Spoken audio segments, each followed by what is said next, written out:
കരുനാഗപ്പള്ളിയിൽ കോൺഗ്രസിന് റിബൽ സ്ഥാനാർത്ഥി. യൂത്ത് കോൺഗ്രസ് നേതാവ് ബോബൻജി നാഥാണ് CR മഹേഷിനെതിരെ മത്സരിക്കുന്നത്.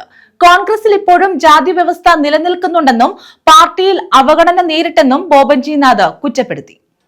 കരുനാഗപ്പള്ളിയിൽ കോൺഗ്രസിന് റിബൽ സ്ഥാനാർത്ഥി. യൂത്ത് കോൺഗ്രസ് നേതാവ് ബോബൻജി നാഥാണ് CR മഹേഷ് MLAക്കെതിരെ മത്സരിക്കുന്നത്. ബോബൻജി നാഥ് പത്രിക സമർപ്പിച്ചു. കോൺഗ്രസ് നേതൃത്വത്തിന്റെ അവഗണനയിൽ പ്രതിഷേധിച്ചാണ് താൻ മത്സരരംഗത്തെത്തിയതെന്ന് ബോബൻജി നാഥ് പറഞ്ഞു. കോൺഗ്രസ് പാർട്ടിയിൽ ഇപ്പോഴും ജാതി വ്യവസ്ഥയും അവഗണനയും നിലനിൽക്കുന്നെന്നും അദ്ദേഹം കുറ്റപ്പെടുത്തി. അടിയുറച്ച കോൺഗ്രസ് പ്രവർത്തകനാണ് താനെന്നും പാർട്ടി നടപടി സ്വീകരിച്ചാൽ BJPയിൽ ചേരില്ലെന്നും ദളിത് സംഘടനകളെ സംയോജിപ്പിച്ച് മുന്നോട്ടു പോകുമെന്നും അദ്ദേഹം പറഞ്ഞു. നഗരസഭാ തെരഞ്ഞെടുപ്പിൽ സംവരണ സീറ്റിൽ പോലും തന്നെ പരിഗണിച്ചില്ലെന്നും അദ്ദേഹം പറഞ്ഞു. നേതാവ് ഏത് ജാതിയാണെങ്കിൽ ആ ജാതിയിൽപ്പെട്ട ചെറുപ്പക്കാരെയോ പ്രവർത്തകരെയോ പിടിച്ചുകൊണ്ടുവന്ന് അവരെ ഉയർത്തിക്കൊണ്ടു പോകുന്ന ഒരു കാഴ്ചയാണ് നമുക്ക് കാണാൻ കഴിയുന്നത്.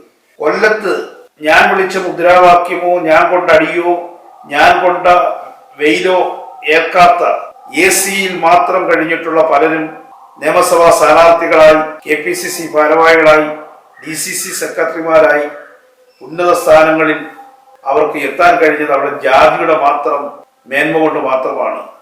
പട്ടികജാതി പട്ടികവർഗത്തിൽപ്പെട്ടവർ, ന്യൂനപക്ഷങ്ങൾ എത്ര കിടന്ന് കഷ്ടപ്പെട്ടാലും കഴിവുള്ളവരാണെങ്കിലും അവർക്ക് വേണ്ട പരിഗണന ലഭിക്കുന്നില്ല. ഇതിനൊരു മാറ്റം വേണ്ടയോ?